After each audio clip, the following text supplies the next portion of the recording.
የኔ ወዶች ዛሬ ደግሞ ምን ላይ ናችሁ? ልታጨልሉን ነው? እንግዲህ ለመጨለል ተዘጋጁ ማለት ነው። የምር ሂስቶሪ አድርገዋል ብሩክ። ክብር ከፍቅር ይቀድማል ይላል አንዱ፣ አንዱ ደግሞ አክብረሽ ስላከበርሽኝ አመሰግናለሁኝ ይላልና ምንድን ነው አሁን አክብረሽ ስላከበርሽኝ አመሰግናለሁ የሚለው በብዙ ወይ መግለጽ ትችላላችሁ። ለምሳሌ ቤታችሁ እንግዳ ጠርታችሁ አብልታችሁ አጠጥታችሁ አክብረ ስለጠራኸኝ አመሰግናለሁ ብሎ ምላሽ ይሰጣቸዋል። በብዙ ነገር ትገልጹታላችሁ። ክብር ከፍቅር ይቀድማል። አዎ ፍቅር በኋላ ነው አይደል? ሰውን ሳትግባቡት ክብር ሳትሰጣቱ መቼም ፍቅር ውስጥ አትገቡም አይደለም?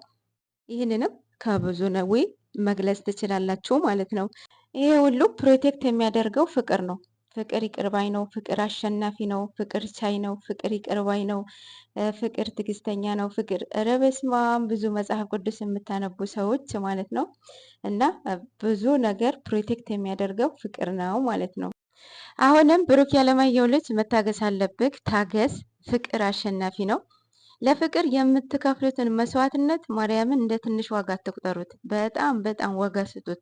በጣም ልዩ ስለሆነ ማለት ነው። እና አሁንም መታገስ አለብህ። እንዳልናችሁም ቅመሜ ከሀሰን ጋራ ፕራንክ ጀምራለች ብለናችሁ ነበር አይደል? ቡታጀራ ላይ ያንን ፕራንክ ከመስመር ያስወጣው አቶ ሀሰን ነው። እና አሁንም ይሄ ነገር እስኪጨርሱ ድረስ መታገስ አለብህ ብሩክ ማለት ነው። እና ለምንም ነገር ለውሳኔም ይሁን ለምንም መቸኮል የለብህም።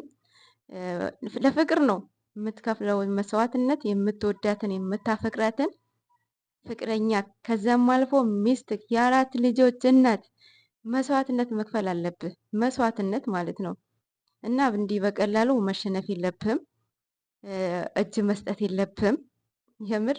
ስለዚህ ይህንን ፈተና በደንብ በደንብ ማለፍ አለብህ።